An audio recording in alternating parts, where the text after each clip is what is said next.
Hello, everybody. Welcome to Wisdom and Wellness. Happy Valentine's Day, guys, and happy Galentine's Day to the girls out there. Is that a real thing? It is, and I saw people are taking it way more seriously. Like, people have, like, deco for Galentine's Day. Okay. And my friend Ntati actually sent me a thing of, like, waiting for my friend to ask me out for Galentine's Day. And I'm like, girl, I have a man. I've been seeing it. I just thought, like, it's a running joke, like an inside joke. No, it's a thing. Okay. Okay, so we figured, firstly, this is practice for us. What are we practicing? For Fest. Oh, yes. Yeah. Yes, so Fest is coming up. We are doing, our love journey live. How do you feel? Have we ever done any? Never, not to. I mean, there was that one thing that we did. Remember that event we did in Yes, but there was other people there. Yes. It wasn't just the two of us. It wasn't just us, and we were not in control. So at least now.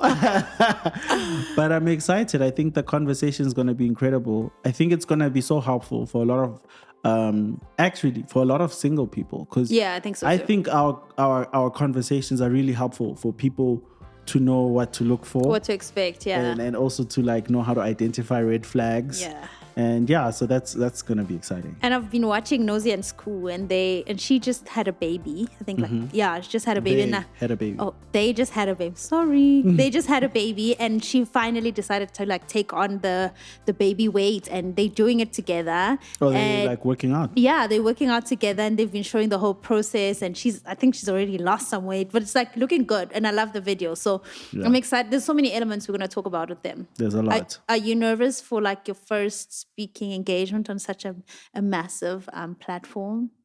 No, I'm not. I don't get nervous. Okay. I get scared. I don't get nervous. Probably. Okay, let me put it this way. Okay. I don't see nerves as like they're not a thing for me. It's like, I think it's a part of, it's like getting cold on a cold day and getting hot on a hot day. Okay. It's, for me, it's like, it's normal. If you're going to do something that's meaningful, Yeah, you should be nervous. you should be nervous. Otherwise, just leave it alone. Yeah. Okay, so I asked you guys to send some light-hearted Can we questions. talk about this Bob, though? Like, Babiana. girl, you're just going to talk through this whole segment like you don't have... Babiana is looking very bobbing. good. Thank you. Yeah, it's his. I like it's this. herring. It's a good Valentine's pre-vibe. Okay, I love that. Okay, can we start now? Okay, so I asked you guys to share some light-hearted questions. Some are just really deep, but I think we're going to go for the light-hearted ones. We like always deep, so I just want us to keep it a little light. We're super deep. Even when we light, I think it's still going to be but come on. semi-deep. Okay, this one is a very common question, so I think we should just cover it. Okay. How do you guys keep the spark after being together for so long? Keep the spark. Yeah, like which the spark? No, I mean like which particular like spark? in our relationship, like how do we romantic spark? Yes, or like how do we make sure that we still like each other? It's exciting. I feel like there's an unrealistic expectation of relationships, right? And just like think of your family, like where you grew up with your siblings, home and everything.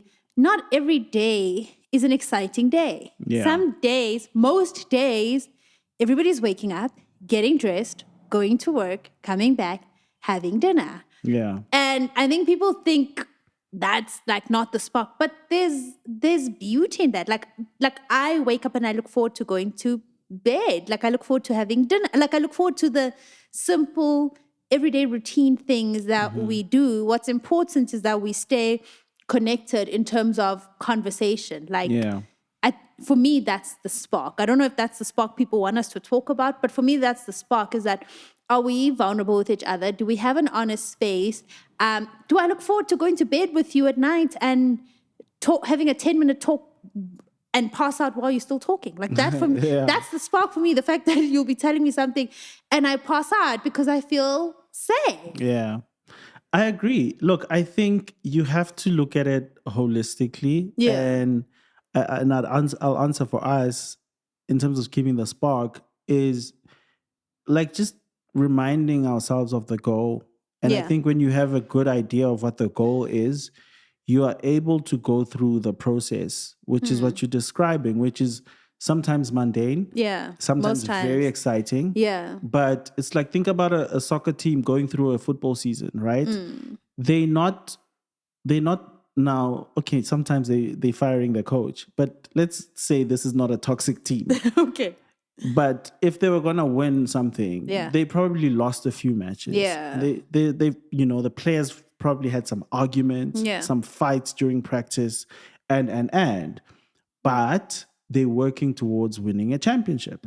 And so that's what I look at us. Like, we have a goal for our family and we have a goal for our marriage. Yeah. And so we are able to weather the storms on days when that are a little harder. Yeah. Because we know that some days are really great. Really good. Yeah. So understanding the dynamics of that allows you to have a true perspective of what you're looking at. And I think it's important to step out of the moment. Yeah. You know, I feel like, and a moment could be a week, and a moment could be a month. A month or, But year, you or have- a year. But you have to have the ability to zoom out and say, okay, in the grander scheme of things, Yeah. what is our relationship?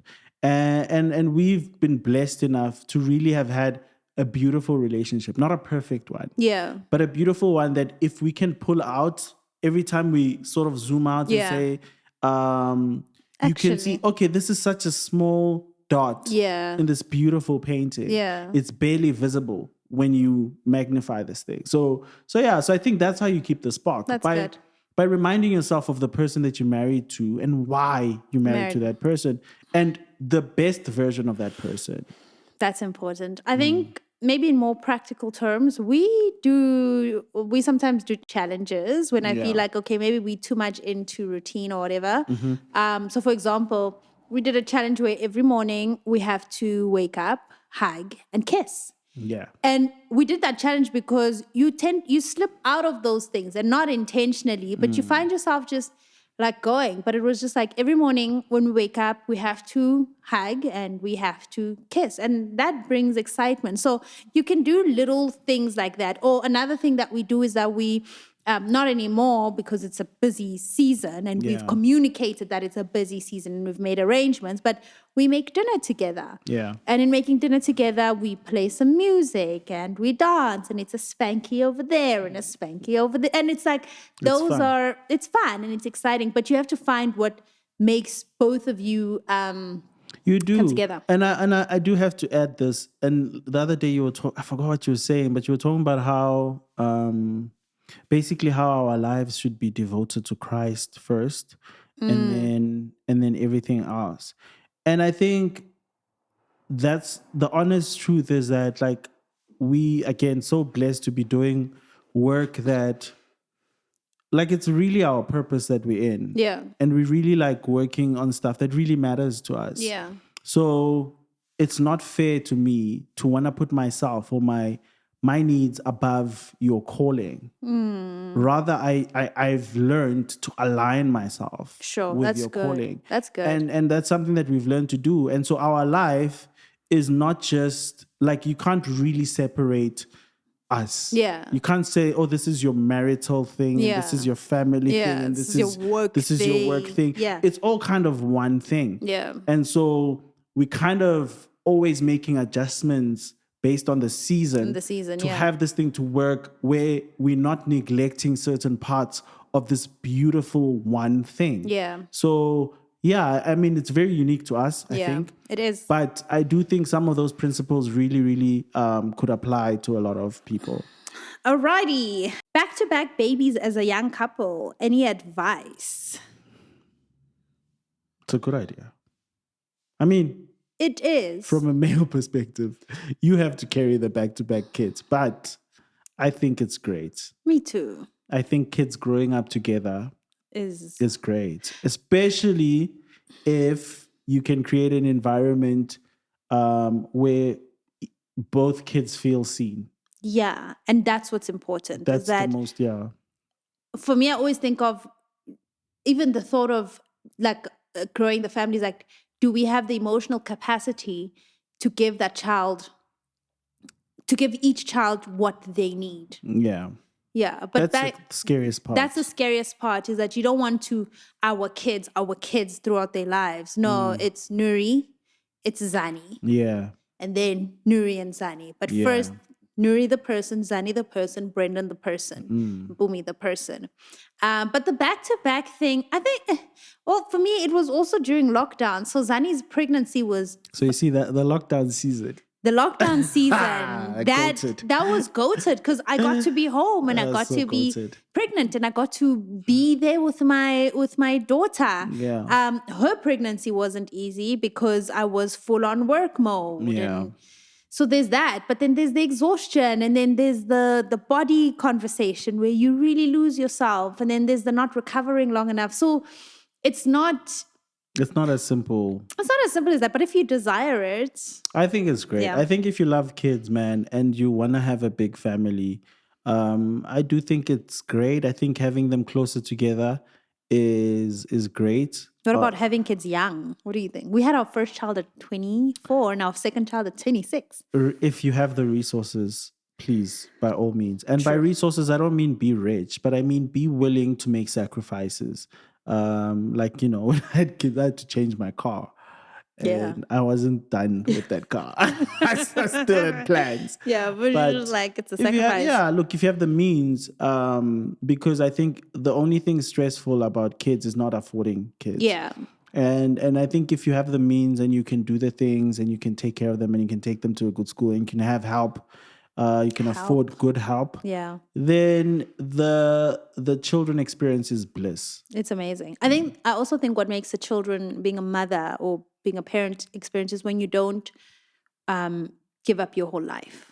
Yeah. And I know that's controversial because ideally you're supposed to give up your whole life for your child, but I don't think so. I think that's the fastest way to be miserable. Can miss me. Like I need me. I need Yeah. me time. I need to still be Brendan Praise. That's Yeah. why my kids call me by name. Yeah. Because I am that guy. I'm him. You are him. Okay, cool. As a first date, do you think a sit-down dinner or a fun outdoor activity is best for knowing a person? Sit down dinner. Obviously. How is that even Really? a question? Yeah. I personally, I Well, that's think, what we did. yeah, and look where it got us. I think when you do an activity, it's activity focused. Okay. And sure, you can learn something about someone by how they approach an activity, Yeah. but you're not hearing it from the horse's mouth. I think when you go on dinner, and I just generally love dinners. You I dinner. You're just a dinner guy. But when you go on a dinner with someone, you're setting out time to communicate and to speak and to establish But it can chemistry. be so awkward. And then this is not for me. Then But now this you have is to not- sit through your whole meal. I hope you ordered something you like. But I get you. But yeah, I think I think dinners are goated, man. I don't think people give dinners enough credit. I love dinners. Dinners are great. I love dinners and late lunches. I will take that. And breakfast. And breakfast. Yeah. I like anything that requires us to sit down, Put your phone away. put our phones away, Look me in the eye. and talk. Yeah. And express. Like actually talk the way you talk. I wonder if people know how much you talk. I don't think people know that you talk more than I do. I have a lot to say. Like Brendan talks way more than I do. But I can also be really quiet. So that's if you're the not thing. feeling safe. No, I talk a lot. It's just also I can read the room. There's a balance. When I start getting tired, you're like, oh, you're getting Right? bored of me. This is my cue. Okay, cool. What is your pet peeves? I love y'all. Keep inspiring and shining. About each other. Yeah, I guess we can do about each other. They didn't specify, but I My guess pet nice. peeve about you. Your idea of time. What do you mean? I don't think you know how it works. I don't think you know how a clock works. Like you will plan so many things within an hour. An hour's a long time. And there's travel involved here. There's like literally it takes you 30 minutes just to get to this place. And you say, I'm going to have a meeting there. Then I'm going to come and do my nails here. Then and it's like all in an hour. An hour is a long time. And it's like, but you do that. Like you think you can fit so many things Yeah. into, but I also think it's because you generate so many ideas. Yeah. And at you like one and go. you're an executor. Yeah, You're not just a dreamer. You are an executor. So when you come up with something, I'm doing it now. you're doing it today. Yeah. And so now you've come up with all these things, And and now you're all trying to do that stuff today. So now that it puts a lot of pressure. Okay. But I tell you, like, I'm Yeah. just like, yeah, no, I'm not that's doing that. It's not gonna happen. Yeah. Like even like today to shoot this thing, like you literally hadn't even bathed, and you're like, yeah, can we shoot it at 1? I And had I'm like, bath. it's 12:30. Okay, I Zanga. had bathed. I just didn't have makeup. Brendan, I bathed at 6 just Is it? before gym. Oh, okay. But you hadn't done your makeup. You hadn't gotten Yes, I ready. hadn't done and my I know makeup. that at least is gonna take an hour. And I had a meeting. And you had a meeting, but you thought you could do this in 30 minutes. So that whole thing. So now, yeah, that's my pet peeve. And my pet peeve with you. Yeah. I didn't intimidate you. I'm not. I'm relaxing. I think your laid backness. So I'm lazy. You understand? I could see that word was in your mouth. No, I don't think you're lazy. I don't think you're lazy. I just think you like you I think I have all the time. you have the ability to decide that nah, I'm not doing that. Don't feel like it. Nah, not today, tomorrow. Yes. And I'm not like that. So for me, like you said, everything is now. Everything is we said we're going to do it. And for you, it's like, yeah, that's what I thought, but I don't feel like it anymore. Yeah, I'm a huge feelings guy. Yeah. Which is weird because I feel like these things that we talk about, these are the things that made us like each other. But now it's like... To be honest, I actually think it's the things that balance us. Yes. It balances our relationship. Agreed. Because I need you to, I needed you to be like... 2 o'clock. 1 o'clock. To be 1:30. 1:30, 2 o'clock. Or to be like, you said you're going to drop your album, get a date. Yeah. Because I was just the first, okay, when you said I'm dropping an album, I'm I said, tweaking it. oh, okay, when? That's my first question. I said, when? Yeah. So, and then with you, you need me to be like, look, we still have time. Let's not finish everything today. Let's not announce all the unlimited guests In a day. on the same day. It's just Okay. like, everyone. Yeah. But yeah, so I think it's a good balance. Yeah. So yeah. It's not always this funny, by the way. No, it sounds lighthearted and funny now, but it's like in the moment, it's like it feels like a deal breaker. frustrating. Yeah, I feel like, oh my gosh, how could I choose you? Okay. Why did you whisper that part? Because it's just it sounds so creepy. How could I choose you? Okay. So there's 2 people who asked someone to combine it. I'm single Okay. this Valentine's, and it's just hard, especially after a recent breakup. Then this other person said, how do I navigate being single on Valentine's? Not easy. I think go off social media. Take a break. Yeah, if it's a trigger for you. Yeah. If it's a trigger for you. Or you feel like you want to compare yourself, or you're going to get in like a little hole and feel like you're not loved. Like, log off, go for a hike with your friends, or do something nice. I think so. Yeah. Honestly, that's the best advice. If you, I don't know if you can change the date on an iPhone, but I'd say maybe even change your calendar on your Make phone. it the 15th. Yeah. I think, you know what? And not to minimize anything, for some people it means a lot. I don't think it's as much of a big deal as social media makes it to be. There's no pressure. Like, we probably not going to do anything because, heck, we just had 2 birthdays, an anniversary. Yeah, we're coming off a lot. And the first 3 months of the year are always the most hectic for us. So by the time Valentine's come, it's like, oh yeah, let me grab some flowers. And yes, I joke, what are you going to get me? But really, I have no expectation because I know what's happening in our lives. And I know that we celebrate things that actually really mean a lot to us. And I think that perspective is just important. Does it really matter to you? Or you think it should matter because there's red roses everywhere and specials at every shop? And I think it's very important to honor your season. Whatever season you're in, I think you really need to embrace it. Yeah. And if you're in your single era, let it be the best single era ever. That's true. Girl pal, excitement is building as we gear up for our annual Unlimited Fest. If you missed out last year, don't make the same mistake again. So join us for 2 unforgettable days packed with inspiring speakers, incredible musicians, DJs, food, and a time and a half. This year is all about healing. Secure your spot now at www.unlimitedfest.co.za. Don't miss the experience of a lifetime. Unlimited Fest, where we heal, celebrate, and grow. See you there.